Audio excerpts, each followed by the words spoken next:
You're listening to The Freight Break on the BCS Freight Network with your hosts, Josh Haynes and Paul Gibson.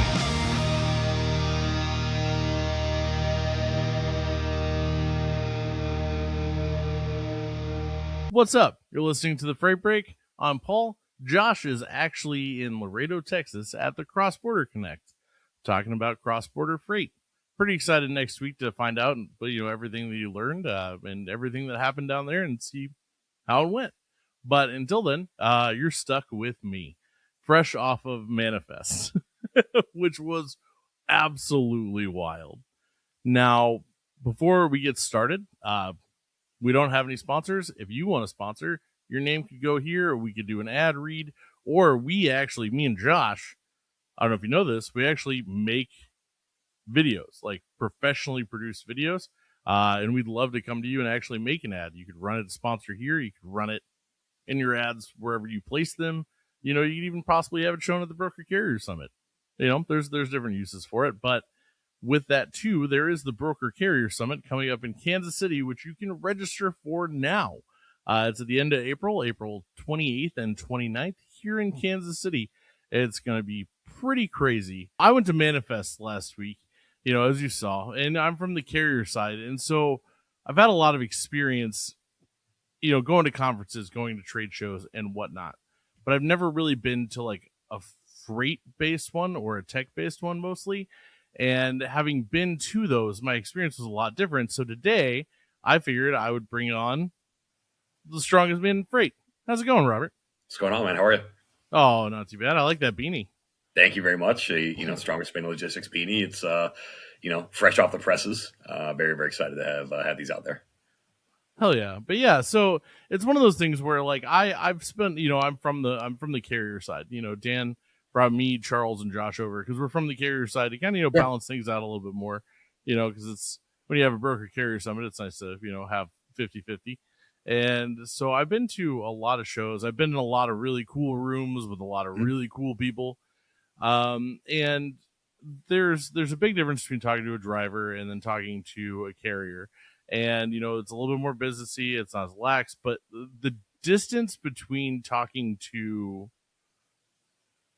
a carrier executive and talking to people on the freight tech side is like night and day. It's like sometimes you walk into those rooms and like I by no means do I want like huge acolytes or like like, oh my god, it's Paul, like, or expect people to even know who I am. But it feels very like, what are you doing here? It's almost like and I could be wrong, and that's why I wanted to talk to somebody about it. Yeah. It almost feels like everybody's a threat until they're not. That's an interesting observation. I don't think it's fully incorrect, for what it's worth. What I've seen over the years when it comes to the freight tech space specifically is, trucking and carriers and brokers, to a point too.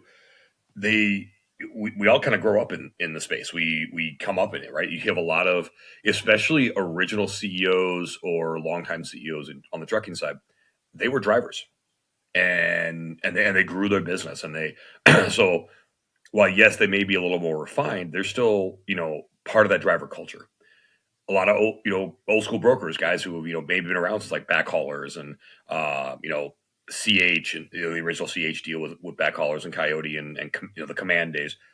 These are folks that have kind of cut their teeth in the space and really don't know anything else. So they're a little easier sometimes to relate to. Whereas a lot of times on the tech side, you have people that are coming in that are not a part of this space. Now, this is not, be very clear, I'm not trying to create an us versus them or outsiders inside, nothing like that. Right. But there is a different vibe. Like, let's be real. I grew up in brokerage. My entire professional career has basically been spent in trucking, transportation, logistics. I went to a tiny college in Iowa, and basically I went to play soccer, find somebody in the area, at least audition them and party. So like, education was not my big thing. I'm not as a refined person. But then you talk to some of these folks, like they went to MIT and they were at McKinsey for a while, or Bain and Company, even though it's my last name, no affiliation. But like, though it's really fun to sometimes tell people I am because they freak out. I get it. I have a rack full of Gibson guitars. So. Yeah, exactly. But so it's a very different vibe because you have folks that are coming in, and I'm going to call it what it is from my vantage point because I've seen this in different rooms I've been in. I see it in powerlifting, I saw it in soccer and other sports. You're posturing. You put off this vibe of like, why is this person here? And the reality is, I'm not sure why I'm here, and that's not bad. Being in rooms you're uncomfortable in helps you grow, and that's a good thing. Manifest is designed for that. Put people in rooms where it's going to stretch them, it's going to change their perception of things, and to your point, you experience this firsthand of like, man, like I have to learn how to communicate with people again, Mm-hmm. and in a way that relates to them, and like I have my kind of process for relating to people on this side of my life. How do I now expand and grow and be able to do the same thing, which is terrifying, but also really fun because it's another layer of that skill, that communicative skill that you grow and develop because of those types of things. But you're not wrong. It is a different conversation when you have a driver, a trucking executive, a broker, like a broker, C-level broker, broker executive, freight tech founder, or an investor. That's a whole different person you're talking to. And again, none of these things are bad, but there is a difference to it. Yeah, and I mean it's not, and like I said, it's bad. I think maybe the word threat was a little ominous. No, I think it's spot on because like that's the first thing we feel is that that is human baseline is like. I'm also finding, so I've talked to a few people about this. Yeah. And I am finding out that like I've always thought, like recruiting is cutthroat, carriers are cutthroat. I've watched carriers like steal lanes from each other, stuff like that. Yeah. Like obviously, like bidding for freight and whatnot. But then I've realized like it's even more cutthroat on the freight side of things, like on the brokerage side. It's even more cutthroat than that. It is. And that is wild. Right or wrong, because again, you've got, because ultimately as a broker, what do you provide? You don't have trucks. You don't have trailers. You aren't at the shipper. So you deal in information, you deal in data. And so anything that gives you an edge when it comes to that data and its visibility and its correctness and timeliness, now all of a sudden is an actual edge over your competition, which in theory leads to a low cost to serve, which means you can shave your bid down by a penny a mile, as an example. And suddenly now you're lowest cost provider. And people get excited about that because ultimately, like most organizations that ship freight, see supply chain, see logistics as a line item expense, not as any type of value center and like that. That's a whole different topic. We won't get on all that, but understand. As someone in marketing, I understand what it feels like to be a cost center. Sure. Exactly. And even though you very much can turn yourself into not a cost center, into an actual advantage in the marketplace, most don't know how to do that. Right. And so it's, again, different vibe, but it's not bad. And but the initial reaction most are going to have to this is like, oh, like these aren't my people. I don't necessarily want to engage, even though I may need to. I don't really want to engage because, like, again, I'll speak from first robber, second opinions, not reflect anything on BCS, the freight break, GLCS, or anything like that.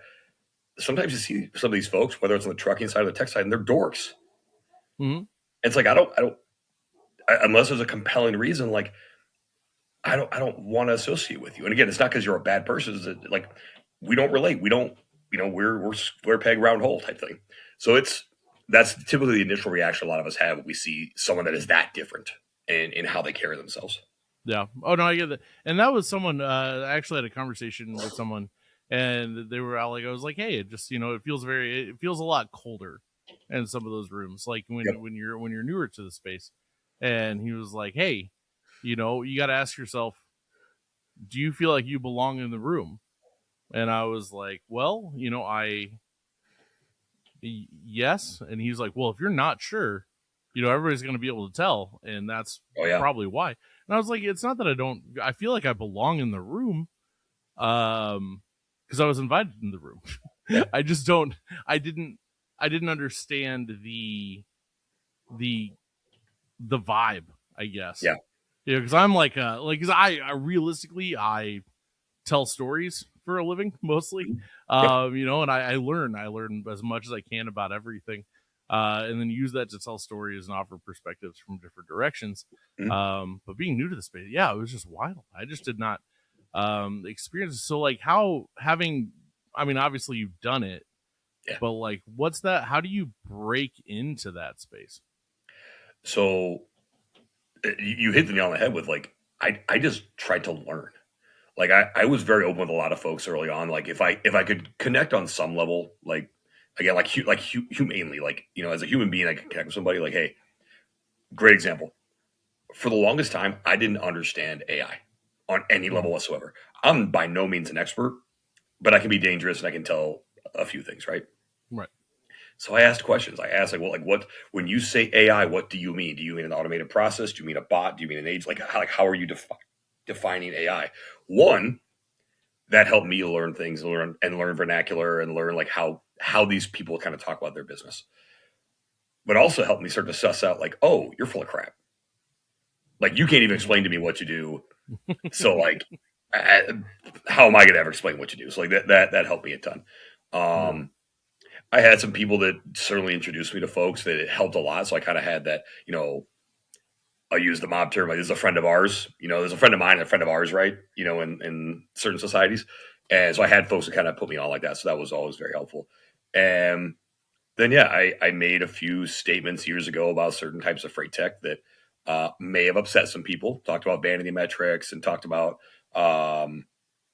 true total addressable markets and that stuff that got some people kind of going. So at least it would force these guys to come up and talk to me, because in some cases I would call them out directly. Otherwise, it was kind of indirect.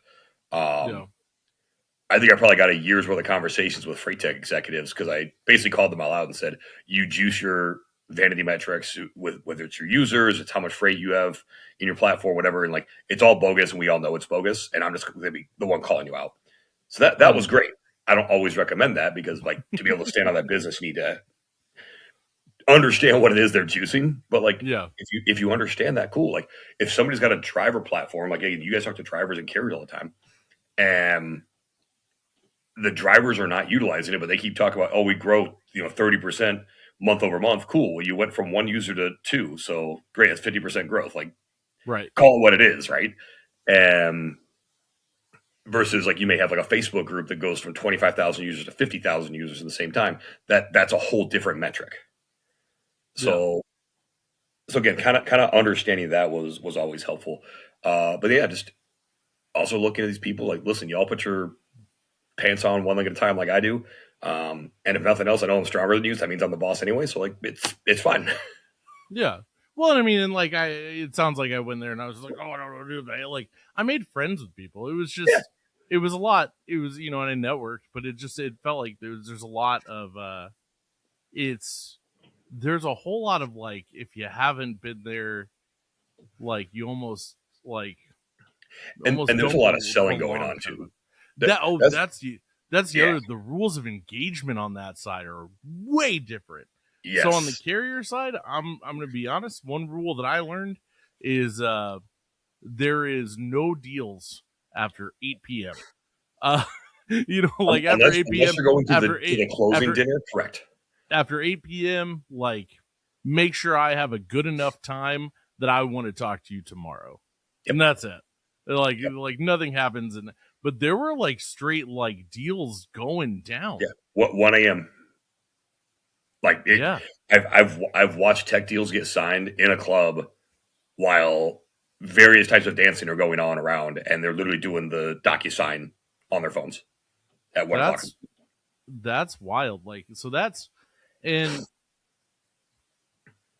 I don't know like so yeah, that's polar opposite and of the carrier side typically in my experience. Yep. Which isn't bad, it's just different. And so it's like it's been wild at manifests never have been put in that space to just get thrown in it. Yeah. It, And it, also it, it definitely is different. finding out that BCS really is like a weird middle ground. The Hmm. vibe is like it's almost more carrier esque than freight esque, but it's like more direct and more personable than the carrier side too. It's like It's it's everybody's like it really feels like everybody's on like a level playing ground. Yeah, the way that BCS and I think it's a great transition into kind of the difference. Like again, not good or bad that it's different. Just it is different. It is a different environment. The goals of the functions are different too. So that's why it should be different. Right. But they do have a common goal of like creating atmospheres and environments to connect with people. And BCS is so intentional about the intimacy of those interactions. Manifest very much is too, is in a different way. But I mean, to the way they go about with like, all right, if you have flatbed freight, here are flatbed carriers, bring them together. Temperature control, bring it together. If you're a specialty, and so it intentionally, BCS has done this over the last few conferences to narrow down some of that. It's a little more difficult with that larger number of people that Manifest brings, though there's still a lot of tools to do that because again, they have those extra sponsors and guests, and so they have additional financial resources to build that out. But also you look at, you could have in one room somebody who does robotics and warehousing, somebody who does software, someone who does hardware for the trucking side, someone who does payments for the carrier side, a carrier, a broker, but the broker only works with non-class 8. You may have a freight forwarder. All those people could be sitting at the same table at lunch one day. Versus at BCS, realistically what you're going to have is you're going to have a broker, a carrier, a freight tech company, and a couple other sponsors, and that's it. And so it's again, the much narrower scope as well versus the entire supply chain and a global event on top of that. Yeah. There's a big difference between like, under 1,000 versus, or approaching 1,000. But then like, I think it was like, did they end up breaking 8,000 this year at Manifest? I think they'll officially announce it. Yeah, I believe they had 8,800 registrants, including cancellations. I know that much for sure. And at one point early Monday afternoon, they had 7,200 people had been to registration. Yeah, and that's wild. Yeah. So, and I mean, and like I said, I get it, and it was just wild that's night and day, and it really almost like I was talking to some people at the airport too. I think I want to go like I'm gonna talk to Dan. I think I want to go work at a brokerage for a week and document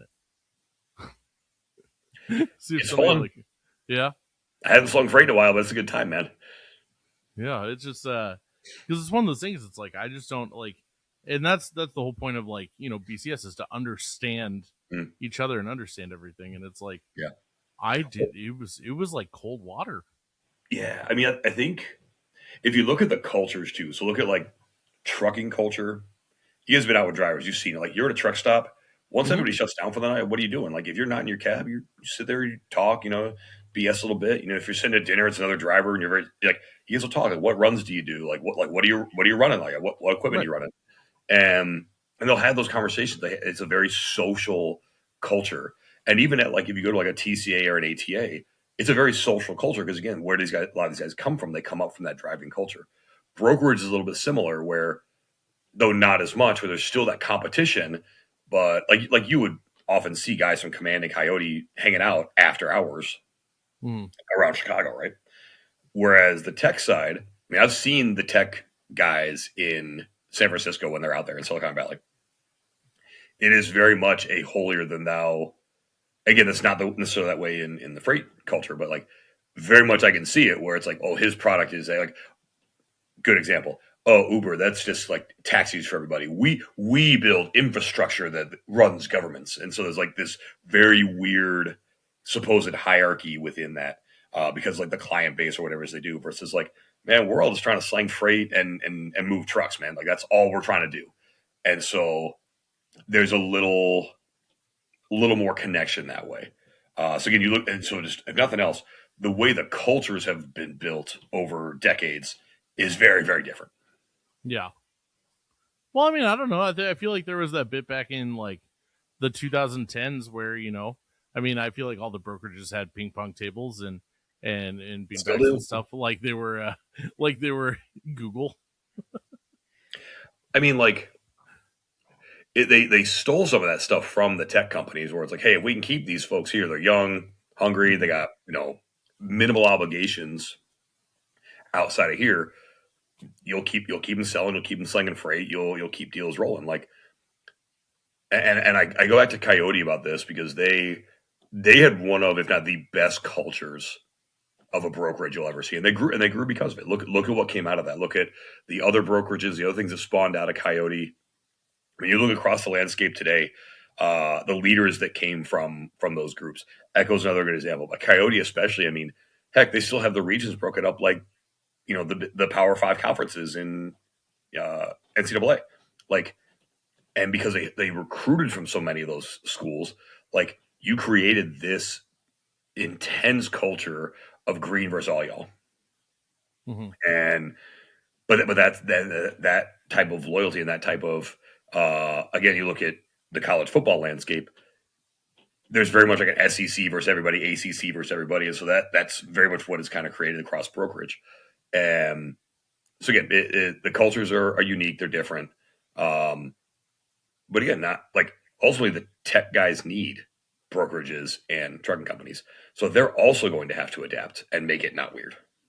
Yeah, and I definitely found that with like the tech people, it's like on the tech side of things, it's really easy to start conversations, about their tech, and like because specifically like what they do, but then like I don't know, man, it's like I knew, but I didn't know how intense the hustle was on the freight side.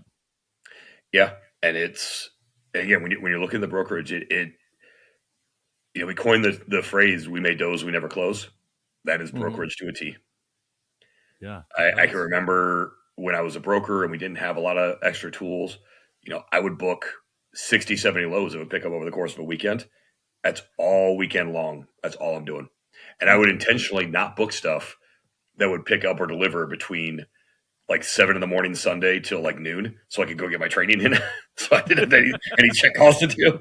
And but that's how it was. And we were used to that. And same thing when I ran my fleet. Like, guy breaks down at 2:00 in the morning. Who's he calling? He's calling the GM because I'm the only guy in the office. So like, right.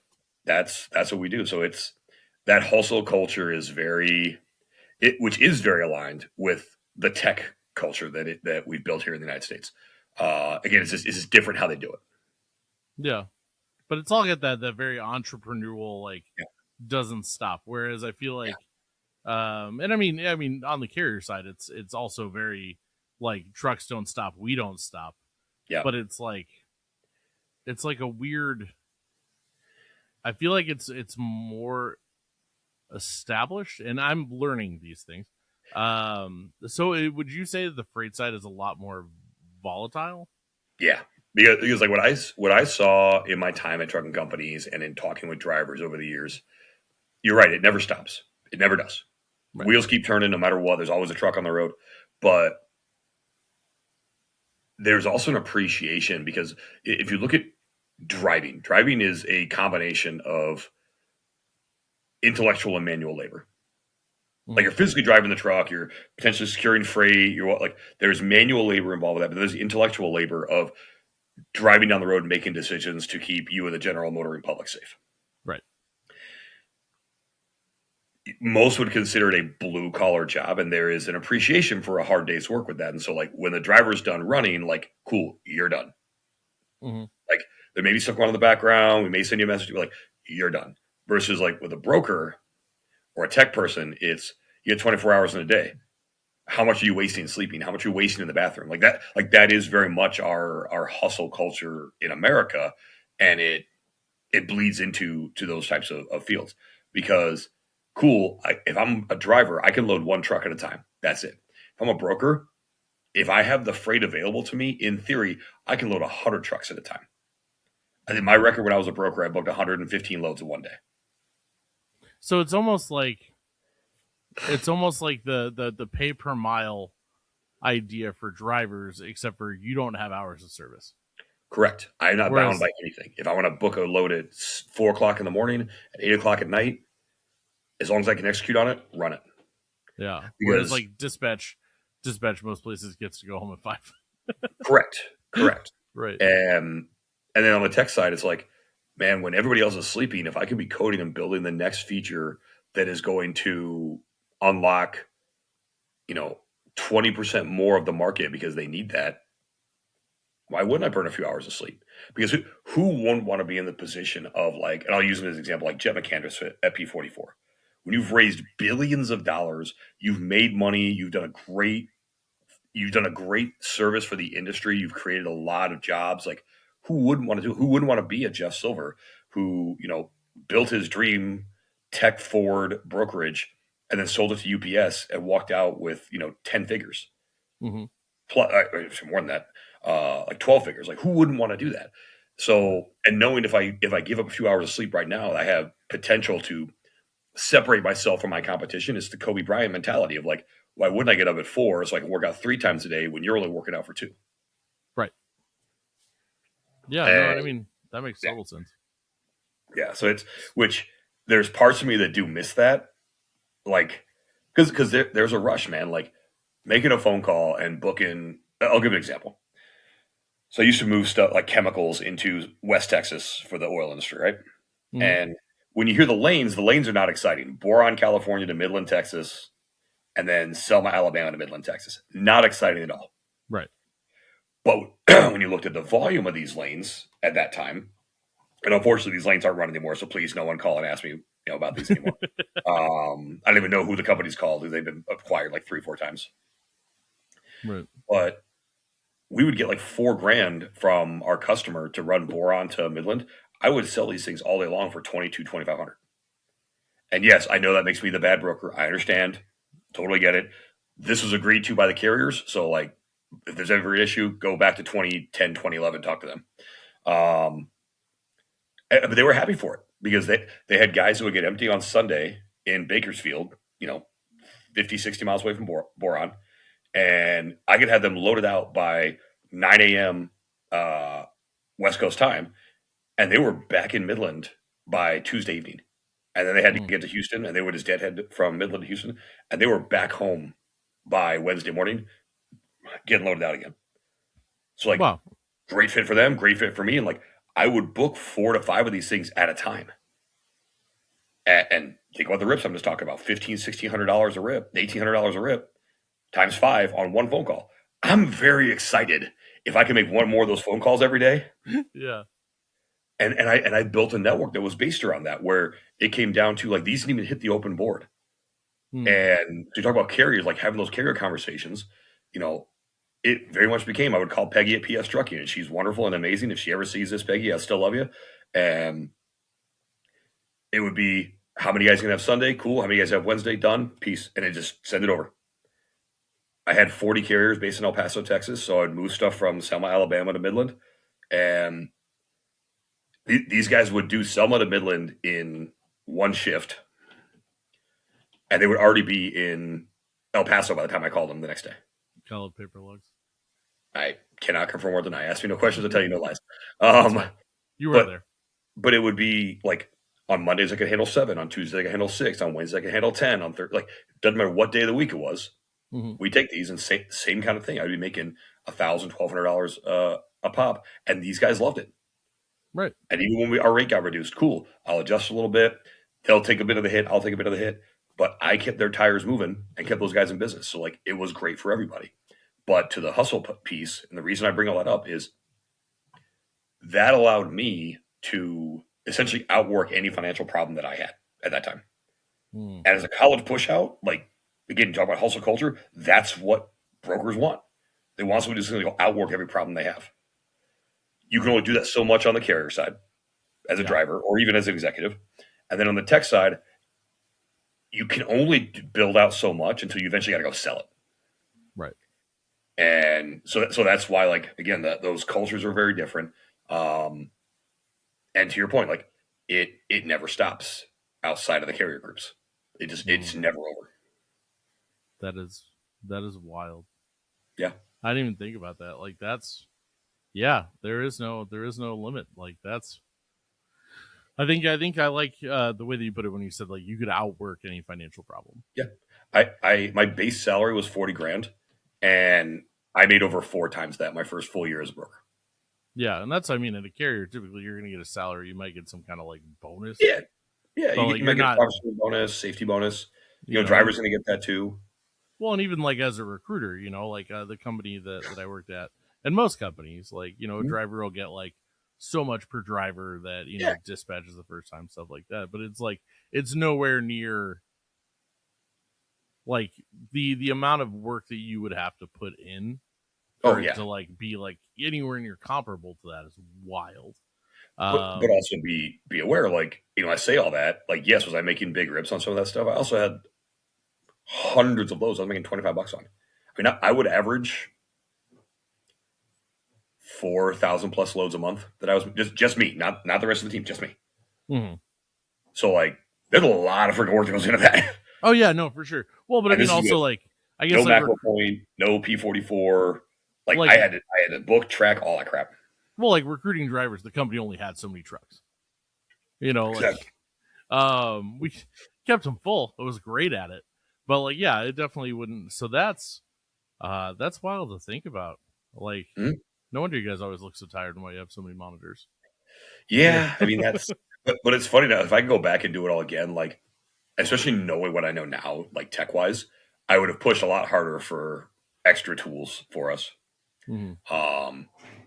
But also like, I think one of the most important things, and this goes to networking, this goes to your business. Like, think about your business overall, what you do. Is what I did, good, bad, or indifferent today, going to matter in 5 years? Right. More than likely not. It won't. Like, if you stop doing everything, then yes, it will. But like, if I make a mistake, does that matter in 5 years? More than likely, it does not. It really doesn't. Like, short of killing somebody, committing a major crime, what I did today is not going to matter in 5 years. So you know what? It doesn't matter now. No. I don't stress about that stuff anymore. And that's the one thing. Like, I was so high strung. I don't know how my children lived with me. I don't know how anybody was even friends with me because I was so high strung at all times. Yeah. While I was a broker, because again, like I had a lot of money on the line, and right. So I appreciate that lesson, but like, and so I guess what's the difference now, knowing that you wouldn't have been like that then? I believe that I could have, if I could have that knowledge of, again, this too shall pass, essentially, is the best way to explain it, and it's not going to matter. I still would have done all the work, but I would have slept a lot easier at night because, like, hey, it's all going to be fine. The freight's going to get delivered. The 2 loads that got stolen over the course of my time as a broker, what one's going to get recovered, the other one never will, and they're going to pay it out. It was $40,000. So be it. And like, does $40,000? If somebody asked me for $40,000 right now, like, that'd be a problem. But in the grand scheme of freight, $40,000, right? It's no biggie. And so like, and so that would have been the only thing I would probably want to change. Other than that, like, the way it taught me how to hustle, how to be smart, how to truly grind.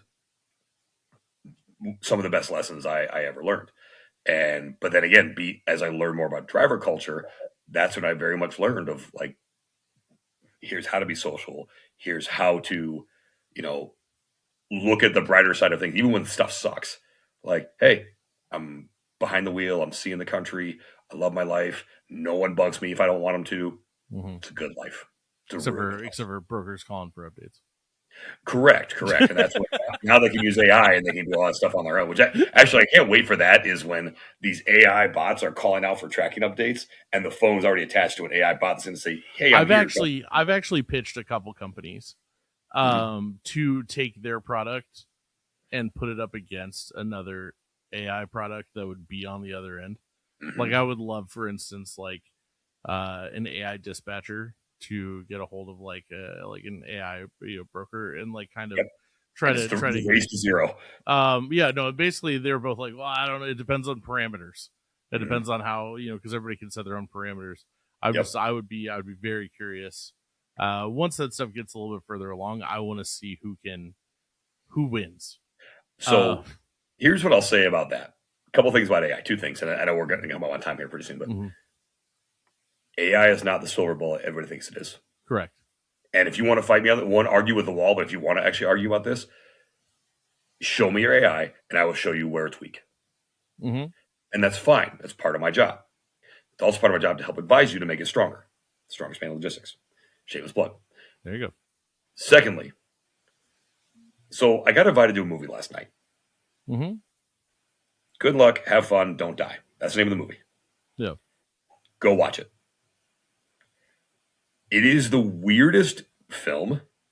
It is a combination of like Terminator, Super Troopers, Ready Player One, and a couple other. Like, it's a very odd film. Yeah.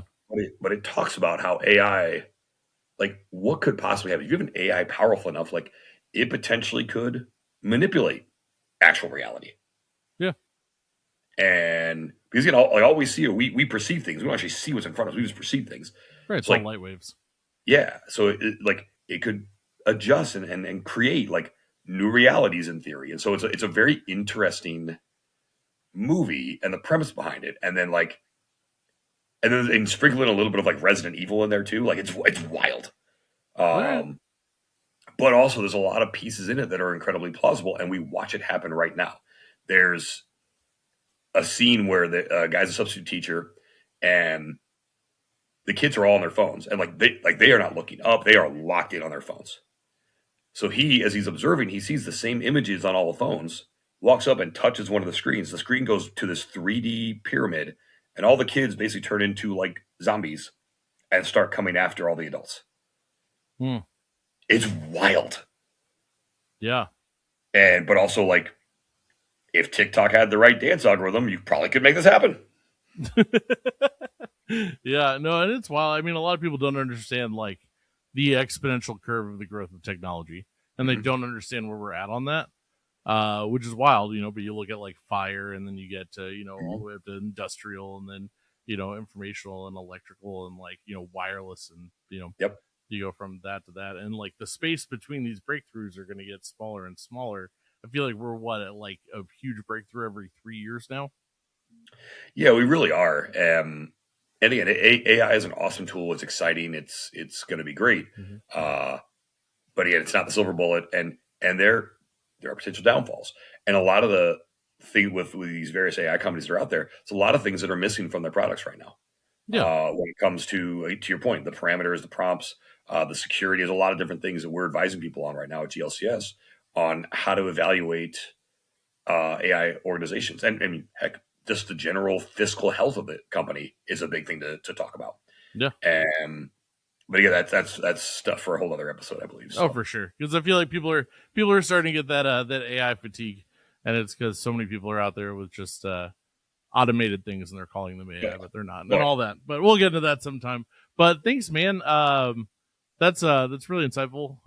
So I mean, if you're from the carrier side and you're hopping into the freight side, these are some things to kind of look out for, and maybe to understand what you're getting in, and the culture of it, because the culture on both sides is different, and if we're all going to come together, we need to understand each other and see what that's like. And if you want some tips, feel free to reach out. Always happy to help. All right. Well, thanks for watching the Freight Break. We'll catch you next week. You've been listening to the Freight Break on the BCS Freight Network. And now, you're not.